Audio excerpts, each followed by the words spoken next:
नगर परिषदेच्या निवडणुकीत आजपासूनच जोरदार राजकीय वातावरण तापले असून युवा नेते आणि सातारा जिल्हा मध्यवर्ती बँकेचे संचालक शेखर गोरे यांनी प्रचंड शक्ती प्रदर्शनासह धडाकेबाज एंट्री करत आपल्या गटातील 7 उमेदवारांचे सलग अर्ज दाखल केले।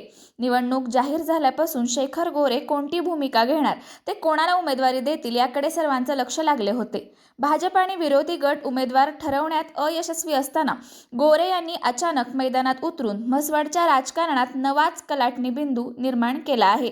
आज शेखर गोरे गटाकडून नगराध्यक्ष पदासह विविध प्रभागांमधून दाखल झालेल्या सलग उमेदवारी अर्जांमध्ये नगराध्यक्ष पदासाठी माजी नगराध्यक्ष विलासराव माने यांच्या सूनबाई सौ गौरी विशाल माने यांचा अर्ज दाखल करण्यात आला, तर प्रभाग क्रमांक 1 मधून सोमनाथ अजिनाथ कवी, प्रभाग क्रमांक 2 मधून कीर्ती आनंदा मासाळ आणि त्याच प्रभागातून आनंदा महादेव मासाळ, प्रभाग क्रमांक 3 मधून विक्रम लोखंडे, प्रभाग क्रमांक 5 मधून मोनिका महेश लिंगे, प्रभाग क्रमांक 7 मधून प्रतीक्षा सोमनाथ कवी आणि प्रभाग क्रमांक 8 मधून धनाजी रामचंद्र माने यांनी अर्ज दाखल केले आहेत।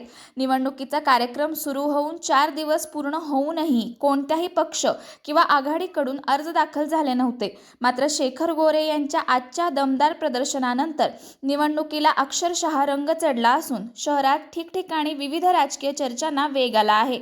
येत्या काही दिवसात राजकीय वातावरण आणखी तापण्याची चिन्हे दिसत असून म्हसवड नगर परिषदेची निवडणूक अधिक रोमांचक होणार असल्याचे स्पष्ट होत आहे।